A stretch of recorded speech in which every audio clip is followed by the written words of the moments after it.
Hi there. Hello. Let's talk about smartphone categories right now. Let's get started. Now, all smartphones are not made equal, not even in the slightest. Heck no. All smartphone categories are not made equal.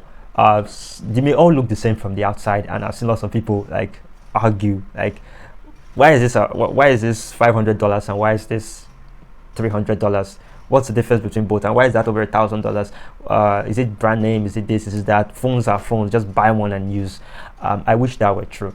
Probably 2012, probably 2013, probably 2014. This would have been true because I mean, basically, what did we do? What did we do with our smartphones? We played Candy Crush. We played Temple Run. We played Subway Surf.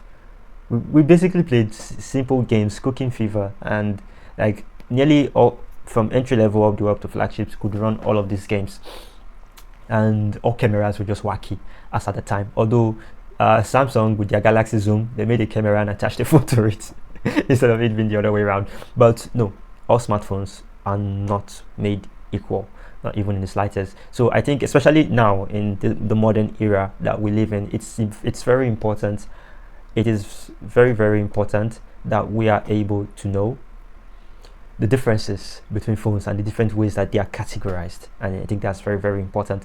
Now, lots of people simply, I've seen like most of the big tech reviewers, I don't know, those guys, they've used flagships for too long. And so anything that is not a flagship, so for them, basically, it's high end and low end. Anything that is a flagship, high end. Anything that's not a flagship, low end. Budget, affordable, all sorts of names. I think at some point there was a clear distinction between the high end and the sub $300 category, but I think all of those are it's all just messy. Personally, I have a very brilliant idea on how to categorize phones, and generally you can divide it into like 3 sections: flagship, mid-range, entry level. Very simple, 3 subsections: flagship, mid-range, entry level. Then you can divide these 3 sections into several subsections. So obviously, if you start with the entry level, you're going to get the entry and budget. Like, entry level should be at the very bottom. Then you've got budget. So budget is going to be like, just there above entry level, but not mid-range. So the mid-range is actually the largest section in terms of phones made, in terms of where brands compete, and so it's going to get a lot of attention. You're going to see, like, for the mid-ranges now, you're going to see there's going to be a lower mid-range, a standard mid-range, and an upper mid-range, generally speaking. There's also going to be a premium mid-range, and I think that's important to know, because although some people think that premium mid-ranges should be part of the high-end flagship class, but mid-range is still a mid-range regardless. So the flagships are basically divided into 2. You've got flagships and you've got flagship killers.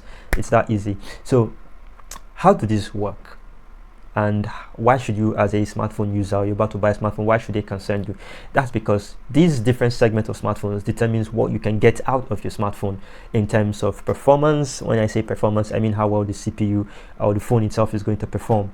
How you play games, for example, how you handle apps, how apps are going to run on your device, your general experience with the smartphone, right? How cameras are going to capture the quality of your cameras, basically, for photos and videos, the quality of your speakers, the amount of features that are available to you, how well the phone is going to be built, and the type of charging technology that's going to be embedded inside the phone, the amount of storage or the type of storage that you're going to get, to save stuff on the device.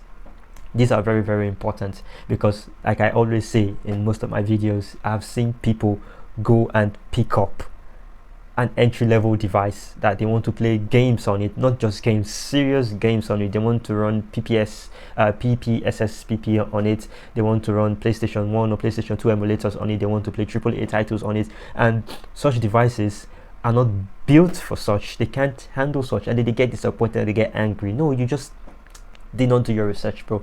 You did not do your research at all. So of course, I'm going to start with the bottom. Basically, when you start with entry-level devices, these are devices that are built to handle the most basic of functions: social media, connectivity, or communication rather. That's all there is to these devices: social media, communication, calls, SMS, watching movies, for example, WhatsApp, scrolling through Facebook, Instagram at this point would even be a stretch for such devices. Snapchat, I really doubt it. I actually do doubt it. But that's what you get for these devices. So as most of the time, these devices are dirt cheap. They've got like very cheap displays. They've got very cheap speakers that are not very loud. They've got wonky cameras that are terrible, and in low light, they're basically unusable.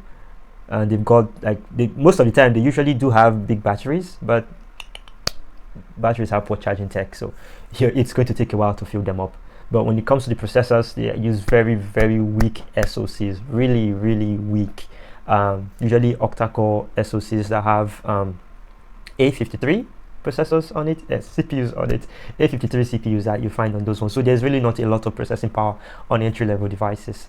Budget devices are slightly above entry-level devices.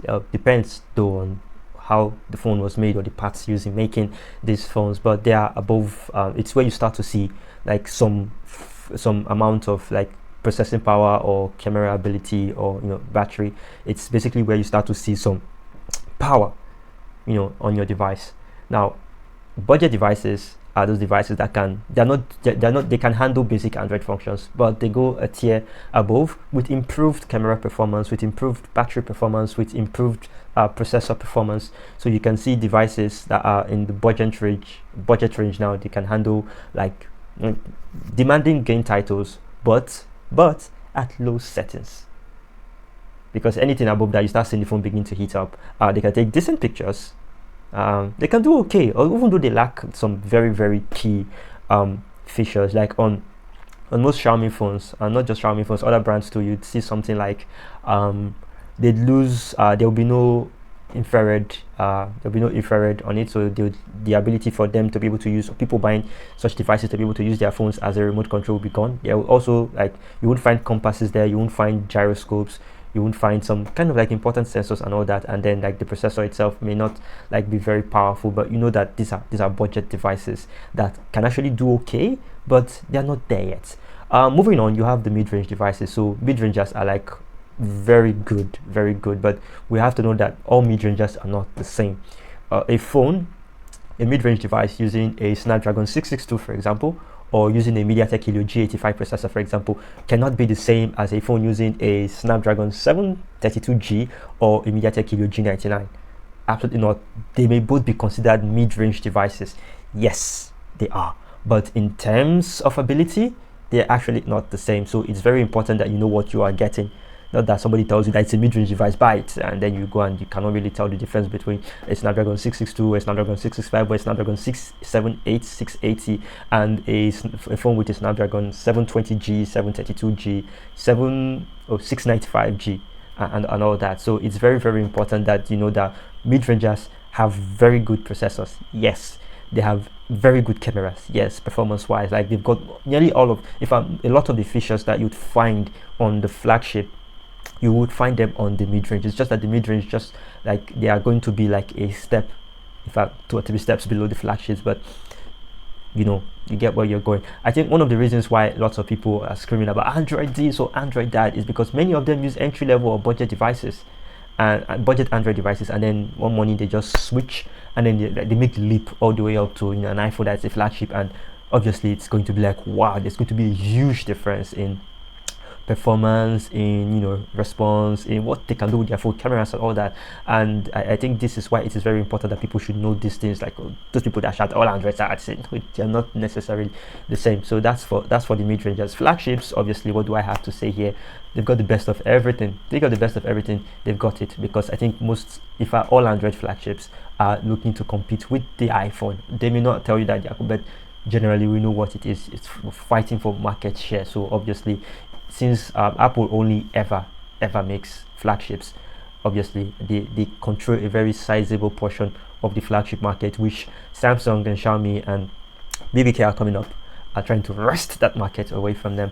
So to summarize, there are 3 main categories or three main sections when it comes to all smartphones, basically: flagship, mid-range, and entry level. So there are subsections. On the entry level scale of things, you've got the entry level devices and the budget, and these devices are like really really low end, and you can't really get a lot of precise from them. You can't really get a lot of performance, like all those when you see that a smartphone camera took a certain picture and you're wowed. It's mostly not from a budget or entry level. Those guys, yeah, they're for the basics. Yes, even though budget devices can do more, they're still all the way at the entry level side of things.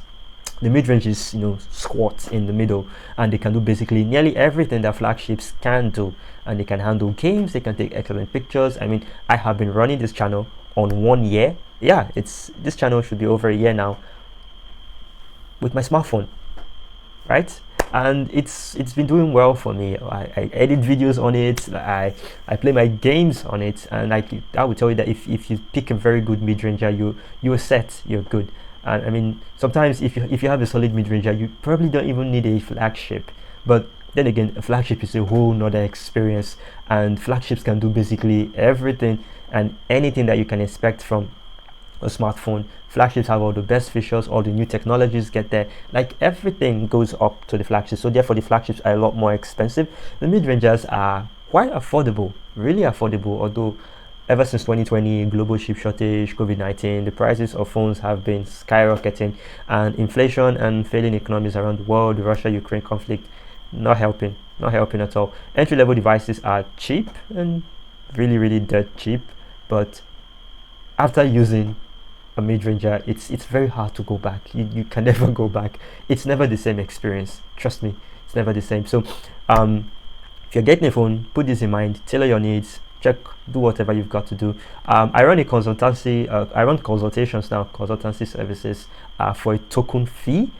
If you want to get a smartphone, you're a new smartphone user, you really don't know, in fact you're lost basically. If you want to get into smartphones, especially Android, and you're a bit lost, hit me up for a token fee. Hit me up, and I am your guy. I am at your service. Like, I'm going to do the research with you. I'm going to hold your hand until we find something that fits you according to your budget. So just hit me up. I'm going to leave links in the description and in the comments. As usual, my name is Jeffrey, and bye bye. See you in the next one.